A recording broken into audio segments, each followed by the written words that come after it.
नमस्कार। GB education online classes में आपका हार्दिक स्वागत है। पिछले भाग में हमने जो चित्रमिति थी, जो माध्यमिक शिक्षा बोर्ड में 10 अंक की आती है, उनमें हमने वर्त, परिधि, त्रिज्यखंड, वर्तखंड, घनाभ, घन, इनके बारे में चर्चा की थी। आज अपन चर्चा करेंगे बेलन, शंकु और गोला। इनमें से लगभग जो माध्यमिक शिक्षा बोर्ड के एग्ज़ाम है उनमें 5 या 6 अंक के क्वेश्चन आते हैं। तो पहले अपन चर्चा करते हैं बेलन। बेलन एक गोलाकार आकृति होती है, जिसको मैं थोड़ा सा समझा देता हूँ। बेलन को अगर खोल लेते हैं तो एक आयताकार आकृति, जैसे हमारे पास एक पृष्ठ है, ये कैसा है? आयताकार है। इस प्रकार से आयताकार है।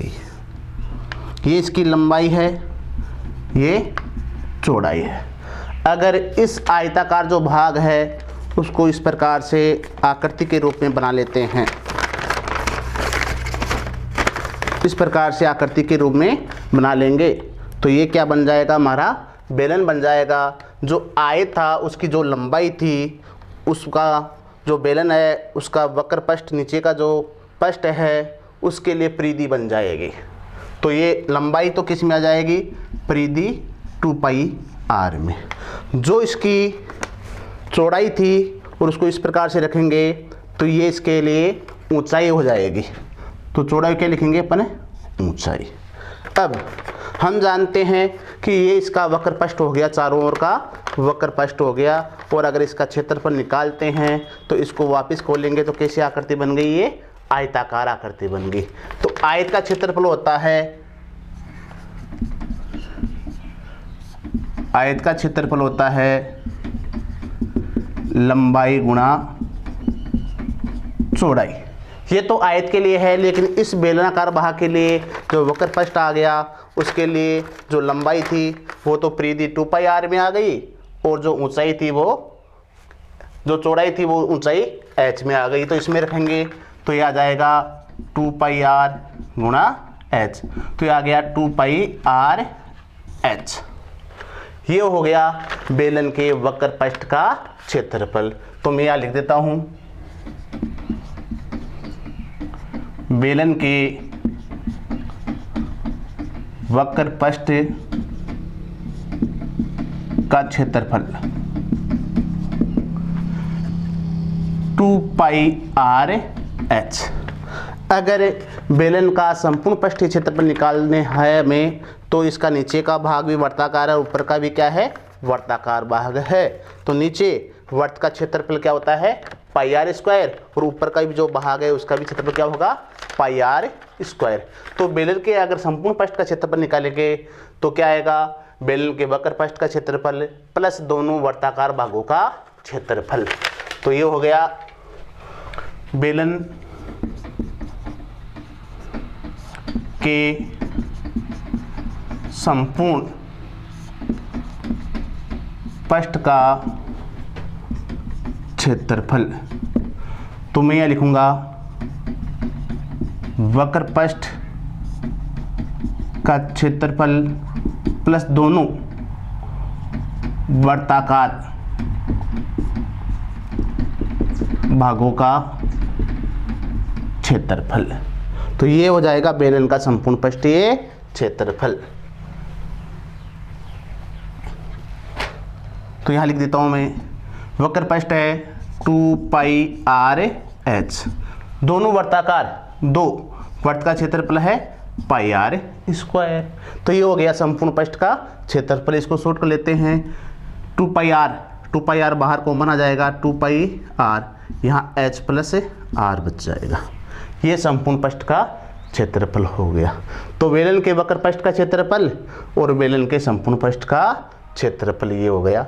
अब बात करेंगे यहाँ आयतन की, बेलन के आयतन की। तो आयतन क्या होता है? मैंने घनाभ में भी आपको बताया था कि तल के क्षेत्रफल को ऊंचाई से गुणा कर देते हैं, आयतन आता है। तो बेलन का तल कैसा होता है, वर्ताकार होता है, और वर्त का क्षेत्रफल होता है पाई आर स्क्वायर, और ऊंचाई क्या है इसके लिए h। तो बेलन का आयतन, बेलन का आयतन, तल का क्षेत्रफल है पाई आर स्क्वायर और ऊंचाई क्या है h, तो ये आ गया पाई आर स्क्वायर h, ये आ गया बेलन का आयतन। तो यहाँ हमारे पास 3 सूत्र हो गए, वक्र पृष्ठ का क्षेत्रफल, बेलन के संपूर्ण पृष्ठ का क्षेत्रफल और बेलन का आयतन। कभी कभी जो खोखला बेलन होता है उसके लिए आयतन पूछ लेता है, क्यों? क्योंकि जिस धातु का बेलन बना होता है उस धातु के लिए हमें भार दे देता है कि 1 सेमी बराबर इतना ग्राम है, तो वहाँ धातु का भार निकालना होता है, उस समय खोखला बेलन दिया हुआ होता है, तो उसका आयतन निकालेंगे तो अंदर की त्रिज्या अलग होगी खोखले बेलन की और बाहर की त्रिज्या अलग होगी। जैसे इस प्रकार से ये कोई खोखला बेलन है,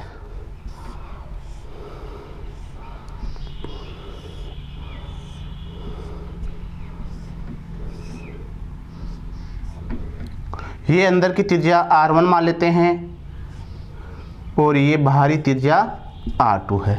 तो अगर उस समय हमें खोखले बेलन का आयतन निकालना होता है तो बाहर वाले बेलन के आयतन का, बाहर का जो पृष्ठ है उसके आयतन में से अंदर का घटा देंगे। तो मैं इधर लिख रहा हूँ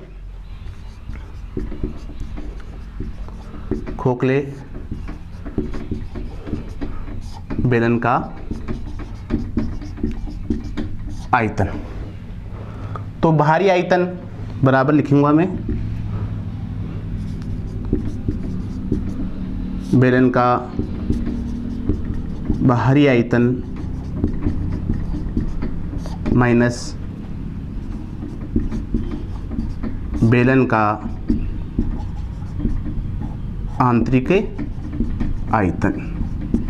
तो बाहरी त्रिज्या क्या थी हमारे पास R2 थी और आंतरिक त्रिज्या क्या थी R1 है। तो बाहरी आयतन हो जाएगा पाई R2 स्क्वायर h, आंतरिक पाई R1 स्क्वायर h। पाई h कॉमन ले लेंगे तो ये आ गया पाई h R2 square minus R1 square. आगे भी इसको a square minus b square से हल कर सकते हैं, तो ये हो जाएगा पाई h R2 plus R1 R2 minus R1। ये हो जाएगा खोखले बेलन का आयतन। अब बात करते हैं बेलन से संबंधित क्वेश्चनों की। गत बार 2019 में एक क्वेश्चन आया था कि एक बेलन की ऊंचाई 21 सेमी दे रखी है और बेलन के वक्र पृष्ठ का क्षेत्रफल दे रखा है 924 सेमी स्क्वायर। बेलन की त्रिज्या ज्ञात करनी थी, 2 नंबर वाले क्वेश्चनों में आया था। क्योंकि इस जो प्रश्नावली अपनी क्षेत्रमिति है, यहाँ बेलन, शंकु और गोला इनसे संबंधित लगभग 5 या 6 अंक के क्वेश्चन पूछे जाते हैं। तो उसको प्रश्न को हल कर लेते हैं।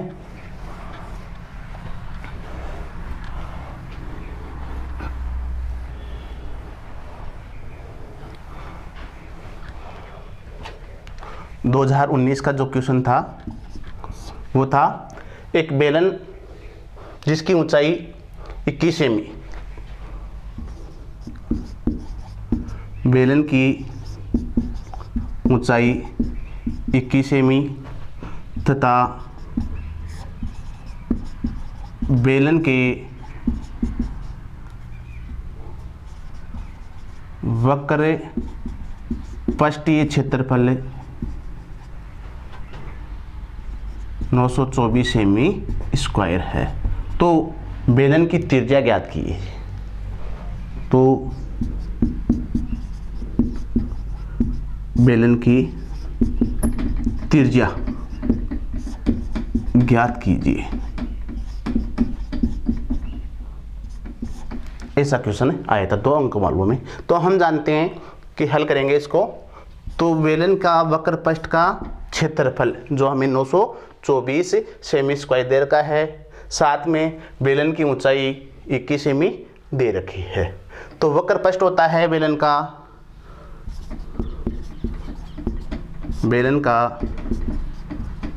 वक्र पृष्ठ 2 पाई r h, और ये दे रखा है हमें 924 सेमी स्क्वायर।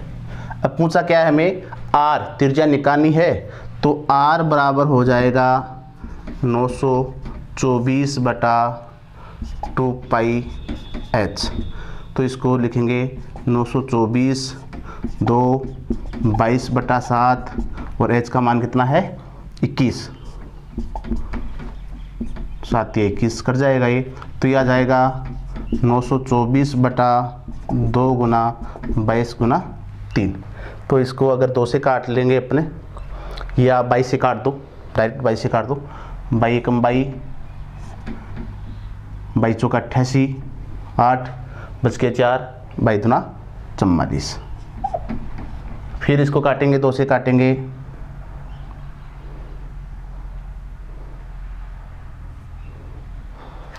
इसको सॉरी 2 गुना पाई 22 बटा 7 एच 21 है तो 3 से कट गया ये, और 22 से काटा है हमने तो ये हो गया, सॉरी 22 चौका 88 और 22 दूना 44। 2 से काटेंगे तो ये आ जाएगा 21 और 3 साते 21, 7 सेमी। इसकी त्रिज्या कितनी आ गई है 7 सेमी। तो इजी सा क्वेश्चन है, इसको थोड़ा समझना है कि वक्रपृष्ठ क्या होता है। अगर वक्रपृष्ठ का अगर सूत्र याद है हमें तो उस सूत्र के बराबर जो क्षेत्रफल दे रखा है वो रख देंगे, और जो पूछ रहा है उसको अपन यहाँ इस प्रकार से, जैसे मैंने लिखा 2 पाई आर एच बराबर 924 सेमी स्क्वायर। तो क्या पूछ रहा है आर, तो आर का मान निकाल दिया 924 बटा 2 पाई एच। इसको हल करने से कितना आ गया 7 सेमी। तो ऐसे इजी क्वेश्चन पूछते हैं, थोड़ा समझना होता है। आगे देखते हैं शंकु।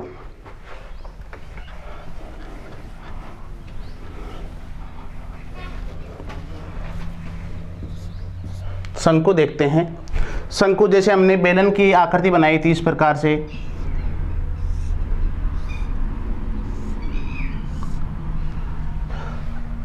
इसको अगर शंकु में बांटते हैं तो इस बीचों बीच इस प्रकार से,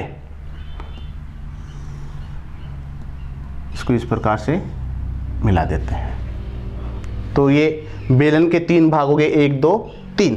तो ये शंकु की आकृति इस प्रकार से बन जाएगी। यहाँ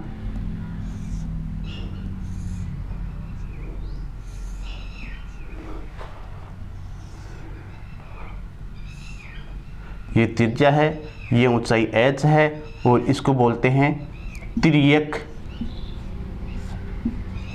ऊंचाई, जिसको L से व्यक्त करते हैं। तो जैसे बेलन का वक्रपृष्ठ का क्षेत्रफल निकाला, वैसे ही यहाँ जो शंकु है उसके वक्रपृष्ठ का क्षेत्रफल निकालेंगे। और शंकु के वक्रपृष्ठ का क्षेत्रफल निकालने के लिए हमें तिर्यक ऊंचाई L की आवश्यकता होती है। तो यहाँ हो गया शंकु के वक्रपृष्ठीय क्षेत्रफल, ये हो गया पाई आर एल, जहाँ एल बराबर, क्योंकि ये समकोण बन गया, और जहाँ समकोण त्रिभुज बनता है वहाँ पाइथागोरस प्रमेय से इसका मान निकालते हैं। ये कर्ण हो जाएगा, ये आधार, ये लंब हो जाएगा। तो ये हो गया एल बराबर है r square plus h square का अंडर रूट। कभी कभी क्या कर देता है, हमें एल नहीं देता है, एच और आर ही दे देता है। उस स्थिति में हमें एल निकालनी होती है और फिर उसका वक्रपृष्ठ का क्षेत्रफल निकालते हैं। तो ये तो हो गया वक्रपृष्ठ का क्षेत्रफल। अगर शंकु के संपूर्ण पृष्ठ का क्षेत्रफल निकालते हैं तो वही बातें हैं, बेलन वाली बातें हैं। यहीं वक्रपृष्ठ का क्षेत्रफल प्लस आधार का क्षेत्रफल, आधार कैसा है इसका वर्ताकार, तो पाई आर स्क्वायर और जो देंगे। तो हो गया शंकु के संपूर्ण पृष्ठ का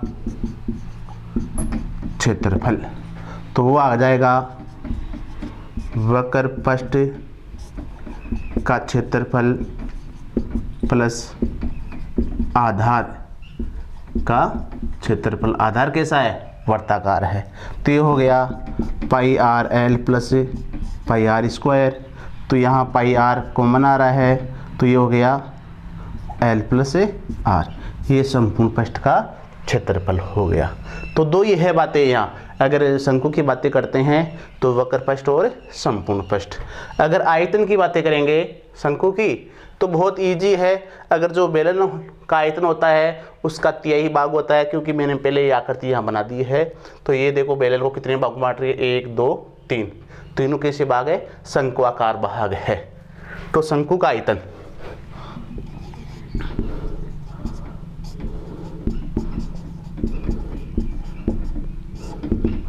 एक बटा 3 पाई आर स्क्वायर एच होता है। और वैसे मैंने आपको पिछली क्लास में बताया था कि आयतन है उसकी इकाई घन इकाई होती है, और जो क्षेत्रफल होता है पृष्ठीय क्षेत्रफल होता है उसकी इकाई वर्ग इकाई होती है। तो चलो ये तो हो गया अपना शंकु, जिसमें वक्र पृष्ठीय क्षेत्रफल आ गया, संपूर्ण पृष्ठीय क्षेत्रफल आ गया और आयतन आ गया। क्यों? क्योंकि कभी कभी क्या है, बेलन शंकु और गोला तीनों से मिश्रित क्वेश्चन पूछ लेता है आयतन से संबंधित। तो इसका एक एग्जाम्पल देख लेते हैं।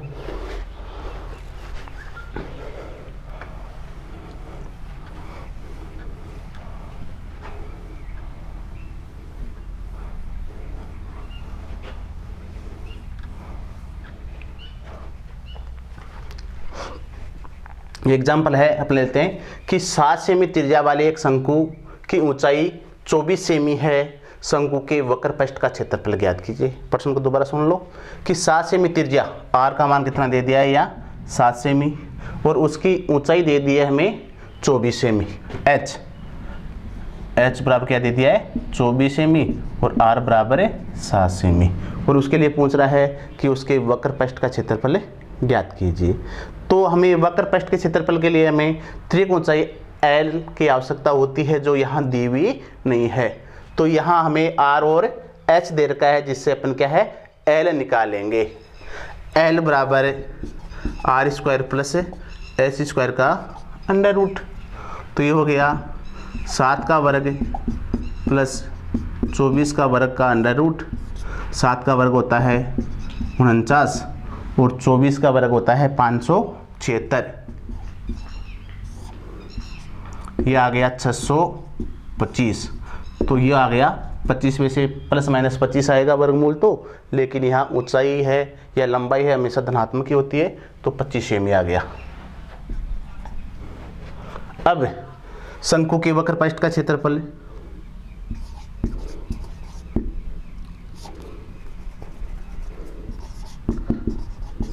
शंकु के वक्र पृष्ठ का क्षेत्रफल क्या होता है, पाई आर एल। इसमें रख देंगे अपन पाई। पाई एक नियतांक है जो मैंने बताया था, परिधि और व्यास का एक अनुपात होता है, जिसका मान 22/7 होता है। 22/7। त्रिज्या कितनी है 7, एल कितना निकालिया हमने 25। 22 से गुणा कर देंगे, 22×5 110, हासिल की 11 हो जाएगी। और फिर 22 को 2 से गुणा, 22×2 44 और 11 55। तो ये आ गया 550 सेमी स्क्वायर वक्र पृष्ठ का क्षेत्रफल आ गया। इसको अपन संपूर्ण पृष्ठ में भी पूछ सकता था, या इसको अगर आर भी दे रखी है एच भी दे रखी है तो इसको आयतन में भी पूछ सकता था। तो ऐसे क्वेश्चन बनते हैं। अब प्रश्न चाहे कितने बना लो, हमें सूत्र याद होने चाहिए इसके लिए। अब गोला और अर्धगोले के बारे में जानकारी प्राप्त करते हैं।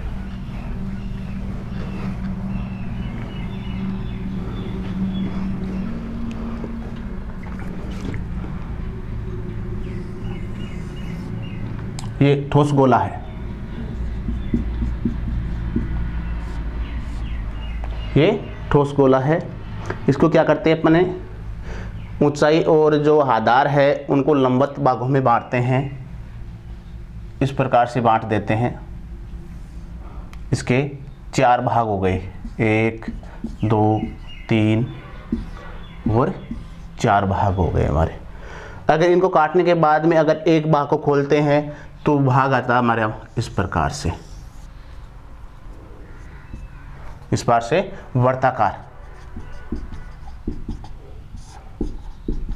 वर्ताकार भाग आ जाता है। और हम जानते हैं कि अगर ये वर्ताकार भाग आ गया तो इसका क्षेत्रफल होता है हमेशा पाई आर स्क्वायर। अब जो ठोस गोला था उसको कितने भागों में बांटा हमने, 4 भागों में बांटा, और प्रत्येक भाग अलग अलग खोलते हैं तो वो वृत्त का रूप ले लेता है। तो ये प्रथम भाग का भी जो क्षेत्रफल है वो है पाई आर स्क्वायर, द्वितीय भाग है उसका भी क्षेत्रफल है पाई आर स्क्वायर, तीसरा भाग है उसका भी क्षेत्रफल है पाई आर स्क्वायर, और चौथे का भी क्या है, पाई आर स्क्वायर। तो 4 भाग हो गए और प्रत्येक भाग का है पाई आर स्क्वायर। तो गोले का पृष्ठीय क्षेत्रफल, गोले का पृष्ठीय क्षेत्रफल, गोले का पृष्ठीय क्षेत्रफल होता है 4 pi R square, 4 pi R square.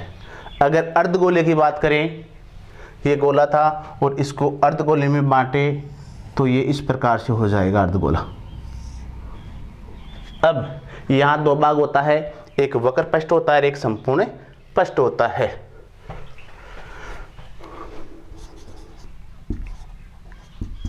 अर्धगोले के वक्र पृष्ठीय क्षेत्रफल, आधा कर दो, वक्र पृष्ठ का पूछ रहा है तो पूरे का 4 पाई आर स्क्वायर है, आधा कर दो 2 पाई आर स्क्वायर। अगर अर्धगोले का संपूर्ण पृष्ठीय क्षेत्रफल पूछता है, अर्धगोले के संपूर्ण पृष्ठीय क्षेत्रफल, तो क्या आएगा, वक्र पृष्ठ का क्षेत्रफल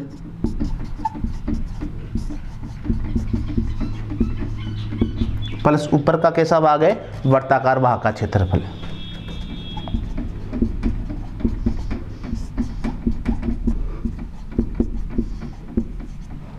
तो ये वक्र पृष्ठ का हो गया 2 पाई आर स्क्वायर और ये वर्ताकार का हो गया पाई आर स्क्वायर, तो ये हो गया 3 पाई आर स्क्वायर। तो यहाँ कंफ्यूज होने की कोई बात नहीं है। अगर अर्धगोले में वक्र पृष्ठ पूछता है तो चारों ओर का आएगा, तो जो अपना गोला है उसके संपूर्ण पृष्ठ का क्या कर देंगे, आधा कर देंगे, तो 4 पाई आर स्क्वायर में 2 का भाग दे देंगे तो 2 पाई आर स्क्वायर आ जाएगा। अगर अर्धगोले के संपूर्ण पृष्ठ का क्षेत्रफल पूछता है तो क्या करते हैं, उसका ऊपर का भाग कैसा होता है, वर्ताकार होता है, तो वक्र पृष्ठ में वर्ताकार भाग का और क्षेत्रफल जोड़ देंगे तो वो हो जाएगा 2 pi R square plus pi R square 3 pi R square हो जाएगा। ये तो हो गई गोले और अर्धगोले के जो वक्र पृष्ठ थे और संपूर्ण पृष्ठ थे। वैसे जो गोला होता है उसका वक्र पृष्ठ और संपूर्ण पृष्ठ एक ही होता है, वक्र पृष्ठ और संपूर्ण पृष्ठ एक ही होता है और उसका क्षेत्रफल होता है 4 पाई आर स्क्वायर। अब यदि गोले के आयतन की बातें करते हैं,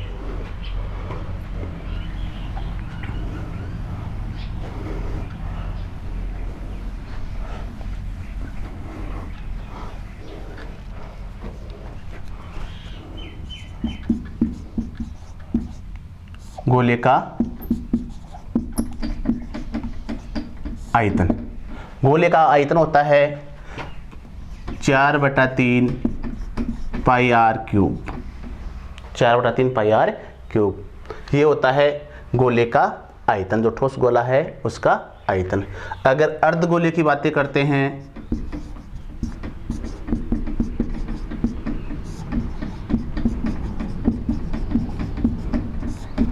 आधा कर दो, जो संपूर्ण जो गोला था उसका आधा कर दो, तो ये हो गया 2/3 पाई आर क्यूब। क्यों? क्योंकि यहाँ अर्धगोले से क्वेश्चन पूछ लेता है कि बेलन, शंकु और अर्धगोलों तीनों से आयतन का अनुपात पूछ लेता है, और बहुत सी कंपटीशन एग्जाम में है उनमें भी आते हैं, तो ऐसा प्रश्न अपना आगे करेंगे। तो ये हो गया गोले का आयतन 4/3 पाई आर क्यूब। ये तो हो गया गोले का, अर्धगोले का 2/3 पाई आर क्यूब हो गया। अब इनके एक एक एग्जाम्पल देख लेते हैं कि एक ठोस गोला जिसका व्यास 21 सेमी है, एक ठोस गोला जिसका व्यास 21 सेमी है, संपूर्ण पृष्ठीय क्षेत्रफल ज्ञात कीजिए। ठोस गोला दे दिया है और व्यास दे दिया है हमें 21 सेमी दे दिया है। तो हमें गोले का जो पृष्ठीय संपूर्ण पृष्ठीय क्षेत्रफल निकालते हैं तो उसके लिए हमें त्रिज्या चाहिए, और हम जानते हैं त्रिज्या व्यास बटा 2 होती है, तो 21/2 आर का मान आ गया। अब गोले का पृष्ठीय क्षेत्रफल, गोले का पृष्ठीय क्षेत्रफल 4 पाई आर स्क्वायर, तो यहाँ रख देंगे 4 22/7 21/2 21/2। क्यों? क्योंकि हमने 21 में अगर 2 का भाग देंगे 10.0 10.5 आएगा, तो थोड़ी सी दिक्कत आ जाएगी दशमलव में, तो ऐसा ही मान रख देते हैं, काट लेते हैं। 7 या 21 कट गया, ये तो ये हो गया 21 को 3 से गुणा कर दो और 22, तो ये हो गया 22 66 गुणा 21, 21 का पारा 6 पर बोलो, 21 के 126 हासिल की 12, फिर 21 के 126 और 12 138 सेमी स्क्वायर, तो 1386 सेमी स्क्वायर उसका संपूर्ण पृष्ठीय क्षेत्रफल आ जाएगा। तो ये हो गया अपना बेलन शंकु और गोला। अब चर्चा कर लेते हैं 2019 में जो एक 3 नंबर अंक का जो क्वेश्चन आया था उसकी चर्चा कर लेते हैं। प्रश्न आया था कि 6 सेमी व्यास वाला एक गोला एक 12 सेमी व्यास वाले बेलनाकार पात्र में, जिसमें पानी भरा है, बेलनाकार पात्र में डाला जाता है जिसमें पानी भरा हुआ है। तो गोला डालने के बाद में उस पात्र की जो पानी की ऊंचाई क्या होगी। 3 अंक का क्वेश्चन आया था। प्रश्न था अपना कि 6 सेमी व्यास वाले एक गोले को 12 सेमी व्यास वाले एक बेलनाकार बर्तन में डाला जाता है जिसमें पानी भरा हुआ है।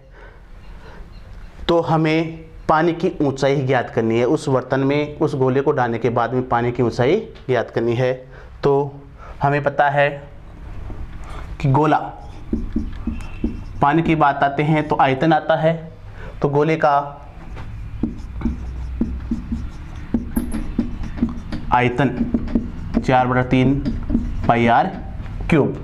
अब यहाँ आर नहीं दिया गया है, व्यास दिया गया है, व्यास 6 सेमी, तो आर आ जाएगा 6/2 3 सेमी। ये तो है किसके, गोले के लिए। अब बेलन का भी हमें व्यास ही दे रखा है,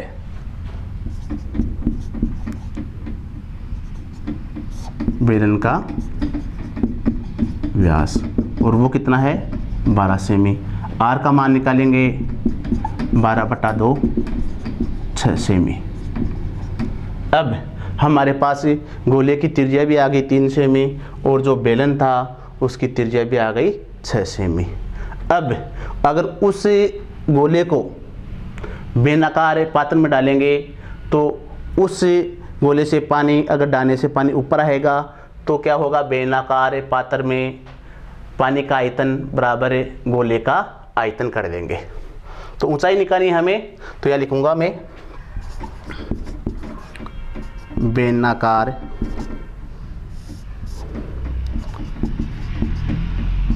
बर्तन में पानी का आयतन बराबर है गोले का आयतन। अब जो बेलनाकार पात्र दे रखा है उसके लिए हमें आर दे रखी है, एच नहीं दे रखी है, वो अपन निकालेंगे। और बेलनाकार बर्तन में पानी का आयतन होगा, बेलन का आयतन क्या होता है पाई आर स्क्वायर एच, और ये हो जाएगा गोले के आयतन 4/3 पाई आर क्यूब के बराबर हो जाएगा। अब जो मान दे रखा है वो रख देते हैं। तो मैं थोड़ा सा आके इधर हल कर लेता हूँ इसको। ये पाई 22/7 आर, बेलन के लिए व्यास कितना था 12 था, आर कितनी निकाली 6 गुना 6। एच हमें ज्ञात करना है, तो वही 4/3 पाई 22/7 आर का मान दे दिया, या व्यास था 6 तो कितना आ गया 3, तो 3 गुना 3 गुना 3। देखो पाई वाला मान कट जाएगा, या पाई से पाई वैसे मान नहीं रखते तो भी कट जाता है यह। अब हमें एच का मान निकालना है, एच, तो ये आ गया 4/3 गुणा 3 गुणा 3/6 गुणा 6।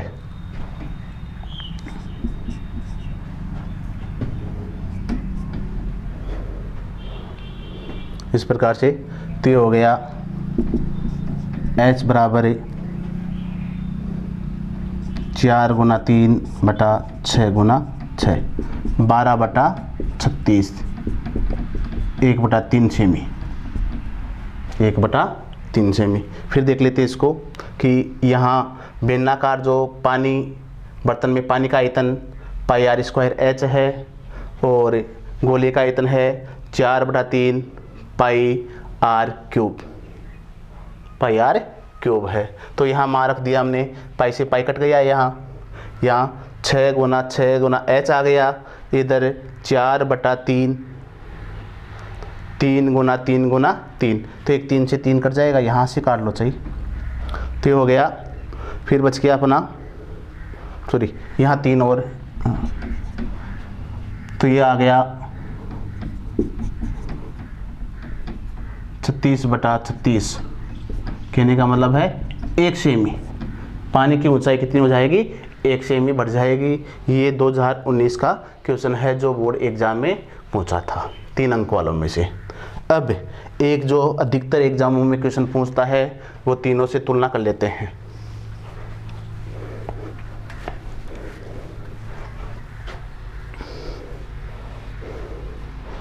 प्रश्न किस प्रकार से आता है कि एक शंकु, बेलन व अर्धगोला, कैसे भी ले सकते हैं, शंकु को बाद में ले सकते हैं, बेलन को पहले ले सकते हैं, अर्धगोले को पहले ले सकते हैं, लेकिन मैं ले रहा हूं एक शंकु, बेलन व अर्धगोला समान आधार व समान ऊंचाइयों से बने हुए हैं, जिनका आधार समान, इसका मतलब उनका जो व्यास है वो समान है। अगर व्यास समान है तो उनकी त्रिज्याएं भी समान होगी। फिर कह रहा है कि समान ऊंचाइयों से, तो उनकी ऊंचाई भी क्या है? समान है। तो यहां दे दिया है शंकु, बेलन, अर्धगोला जो समान आधार व समान ऊंचाइयों से बने हुए हैं, इनके आयतनों का अनुपात ज्ञात कीजिए, ऐसा क्वेश्चन पूछ लेता है। तो हम जानते हैं शंकु का आयतन होता है 1/3 πr²h, बेलन का आयतन होता है πr²h और अर्धगोले का होता है 2/3 πr³। अब अर्धगोले की ऊंचाई की बात करते हैं यहाँ, तो ये अर्धगोला है, ये r है और ये भी क्या होगी इसके लिए? r। तो ऊंचाई भी क्या है इसके लिए? r ही है। अनुपात पूछा है तो अनुपात लगा देते हैं। तो ये हो गया 1/3 πr² अनुपात πr²h अनुपात 2/3 पाई, मैं इसको लिखूंगा जो r³ है, इसको लिखूंगा मैं r² × r। तो हो गया πr² और इस r यहाँ क्या कहलाएगी? h। r बराबर क्या हो जाएगा? h। तो मैं यहाँ लिखूंगा h। इस प्रकार से अब देखो यहाँ πr²h πr²h πr²h, तो ये सभी कट जाएंगे, अगर मान रखेंगे तो बाद में कट जाएंगे, ऐसा है। अब बच गया हमारे पास 1/3 अनुपात 1 अनुपात 2/3। यहाँ शंकु है, उसका जो हर है मान 1/3, हर कितना है? 3। जो अर्धगोला है इसका भी कितना है? 3 है। तो इस बेलन के लिए भी हर क्या करेंगे अपन? 3 करेंगे, तो ऊपर नीचे 3 से गुणा कर लेंगे, तो ये आ जाएगा 1/3 अनुपात 3/3 अनुपात 2/3। वापिस 3 को 3 से काटेंगे, 1 आ जाएगा जो 1 है यहाँ। अब हर समान है, अंशों का अनुपात ले लेंगे, तो ये अनुपात आ गया अपना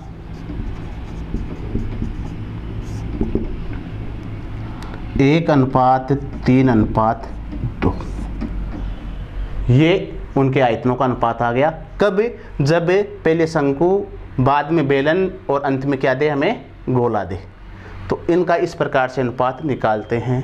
अब इसको इस प्रकार पूछता, यदि एक शंकु, अर्धगोला व बेलन समान आधार व समान ऊंचाइयों पे बने हुए हैं तो उनके आयतनों का अनुपात ज्ञात कीजिए। तो हमने क्वेश्चन हल किया है। शंकु के लिए कितना आया? 1, बेलन के लिए कितना आया?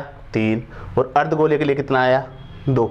अब पूछ क्या रहा है? पहले शंकु, फिर अर्धगोला और फिर बेलन पूछ रहा है। तो उनके आयतनों का अनुपात हो जाएगा शंकु का आयतन अनुपात अर्धगोले का आयतन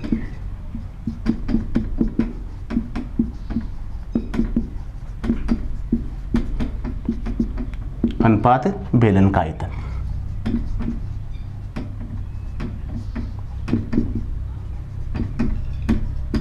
जो हमने पहले निकाल दिया है। शंकु के लिए कितना आया? 1, अर्धगोले के लिए कितना आया? 2, और बेलन के लिए कितना आया? 3। तो ये आ गया 1:2:3 आ गया। कब आता है 1, 2, 3 के अनुपात में? जब पहले शंकु दे देता है, मध्य में अर्धगोला दे देता है और अंत में बेलन दे देता है। अगर इसी क्वेश्चन को इस प्रकार पूछे कि एक बेलन, अर्धगोला व शंकु समान आधार व समान ऊंचाइयों पे बने हुए हैं तो उनके आयतनों का अनुपात ज्ञात कीजिए, तो इसका विपरीत हो जाएगा। बेलन के लिए 3, शंकु के लिए 2 और बेलन के शंकु के लिए 1, अर्धगोले के लिए 2 और बेलन के लिए 3। उल्टा कर देंगे, 3:2:1 हो जाएगा। तो ये क्वेश्चन अधिकतर एग्जामों में या जो कंपटीशन के एग्जाम है उसमें पूछता है। तो इस प्रकार से अपन याद कर लेते हैं कि शंकु के लिए 1 आएगा, अर्धगोले के लिए 2 आएगा, बेलन के लिए 3 आएगा। लेकिन अपनी तो जो एग्ज़ाम है वो रिटर्न की एग्ज़ाम है, तो हमें तो हल करके बताना पड़ेगा। तो ये अपना हो गया बेलन, शंकु और गोला। ये क्षेत्रमिति थी, इसमें अपने सारे पॉइंट हो गए हैं। वर्त का क्षेत्रफल परिधि भी हो गया है, घनघनाभ का पृष्ठीय क्षेत्रफल और आयतन हो गया है, बेलन, शंकु, गोला उनका पृष्ठीय क्षेत्रफल और आयतन हो गया है। अगर ये क्लास अगर बच्चों आपको अच्छी लगती है तो अपने दोस्तों से शेयर करनी है, लाइक करना है, कमेंट करनी है। जो अगली क्लास होगी उसमें आपको जो 2 चरों के रैखिक समीकरण है, जो बोर्ड एग्जाम में 6 अंक के क्वेश्चन आते हैं, उसके बारे में विस्तार से समझाया जाएगा। धन्यवाद। जय हिंद।